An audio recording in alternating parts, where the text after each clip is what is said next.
Did Prince William really threaten to strip Princess Beatrice and Princess Eugenie of their royal titles? That's the question lighting up royal circles right now. And the timing, the whispers, and the media panic tell us more about how far the future king is willing to go to control not just the monarchy, but the people inside his own family. And when you connect the dots, it becomes clear. This is not just about the Yorks. It's about power, fear, and the shadow war between Prince William and anyone who dares not bow to his ego. On Monday, British journalist Emily Maitlis, yes, the same award-winning journalist known for her sharp political analysis, dropped a bombshell revelation about a bizarre palace operation that seemed designed to manipulate the media. According to Maitlis, Buckingham Palace tipped off several media outlets last Thursday to prepare for passing traffic near Royal Lodge, the residence of Prince Andrew. Journalists and photographers were told something big was coming. BBC even dispatched a helicopter to capture the moment. Everyone was waiting for what sounded like a major public confrontation between the king and his disgraced brother. But then, nothing happened. At the last minute, Buckingham Palace pulled the plug. The whole thing, whatever it was, evaporated. Hours of waiting, camera crews on standby, all for nothing. And according to Maitlis, the palace simply chickened out. Now, why does that matter? Because it shows you just how desperate this palace machine has become. They were apparently planning a staged photo op, a public humiliation spectacle, to show King Charles marching into Royal Lodge, supposedly to evict Prince Andrew. They wanted the cameras to roll, the headlines to scream, "King Charles lays down the law." It was going to be their big PR win, proof that Charles was a decisive monarch, that the Windsors could handle their own. But when the chopper started hovering and the scene looked too chaotic, the palace flinched. They lost their nerve. And here's where things get even darker. Emily Maitlis added another twist. She said there had been whispers earlier that day that Prince William might have met with Princess Beatrice and Princess Eugenie, Andrew's daughters, to pressure them to convince their father to leave Royal Lodge. And if they didn't, William allegedly warned he'd start re-examining the state of their titles. Imagine that for a second. The man who calls himself a family man. The man constantly painted as the calm, responsible heir, threatening his own cousins, the same cousins who were once like sisters to him and Harry. This is who the British media calls steady and dutiful, a man using intimidation tactics and titles as weapons. It's classic William, petty, punitive, and power-hungry, always trying to control through fear rather than respect. And let's not forget, this is the same William who couldn't stand to see Harry and Meghan living freely, building success, and commanding global attention without the palace leash. The same William who allegedly raged, shouted, and plotted smear campaigns when his younger brother dared to marry a biracial woman and chart his own destiny. The audacity of threatening Beatrice and Eugenie, two women who've already had to navigate the fallout from their father's scandals, tells you how ruthless the environment inside the royal family has become. And yet the UK press wants to pretend Harry and Meghan are the ones tearing the monarchy apart. When the truth is staring us right in the face, the rot is coming from within. If this story is even half true, William's behaviour is shocking. But what's more shocking is how predictable it's become. We've seen it again and again, whether it's William briefing against his own brother, leaking private details about family disputes, or manipulating the press through palace aides. It's always the same playbook. Control the narrative, deflect the blame, and pretend to be the victim. But here's where the hypocrisy really hits home. Think about how Harry and Meghan were crucified for talking to the media.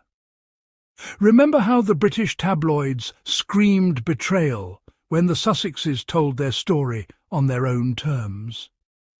Yet here we have William and Charles allegedly staging a fake confrontation for the cameras, literally tipping off journalists to photograph a family dispute. It's not transparency, it's theatre, manipulation masquerading as duty. And when the stunt backfired, Buckingham Palace conveniently blamed the media for creating a circus. A circus they started.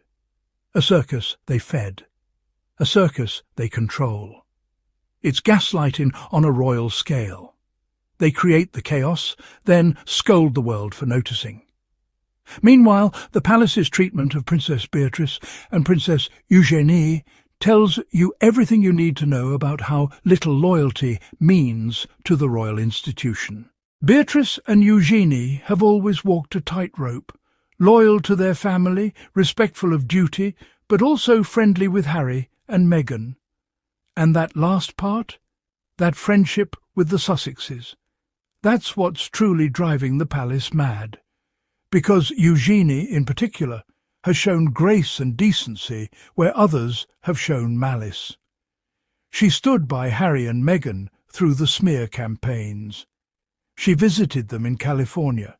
She treats them like human beings, not pawns in a royal PR game.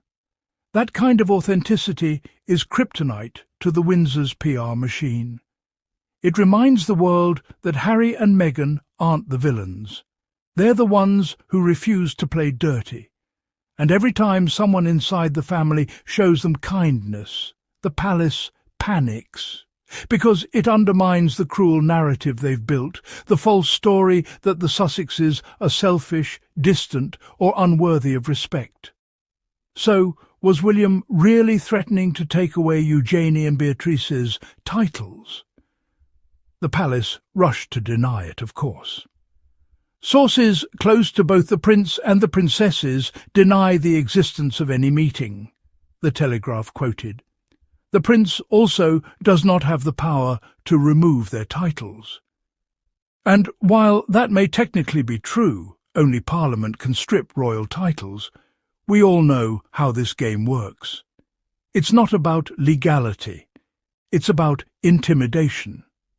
The threat itself is the weapon. You don't have to follow through to make people fall in line. And that's why this story feels so believable, because it fits a pattern we've seen play out for years, a pattern of bullying behind palace walls, a pattern where William demands loyalty but never gives it, where Charles hides behind courtiers and blames everyone else for his own indecision, and where the press conveniently turns a blind eye as long as they get their daily dose of palace gossip to sell papers. And let's talk about King Charles here, because Emily Maitlis's account also points to his involvement. It seems like the palace, meaning Charles and his team, were at the centre of this chaos. The entire Royal Lodge stunt was their idea. But when it began to look ridiculous, when the optics turned against them, they retreated.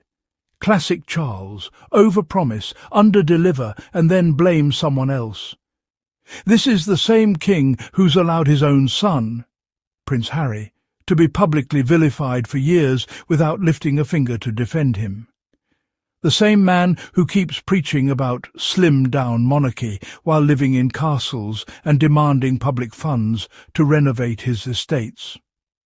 The same father who finds time to evict Harry and Meghan from Frogmore Cottage, but can't quite manage to evict Andrew, the man whose scandals are far worse than anything the Sussexes have ever done.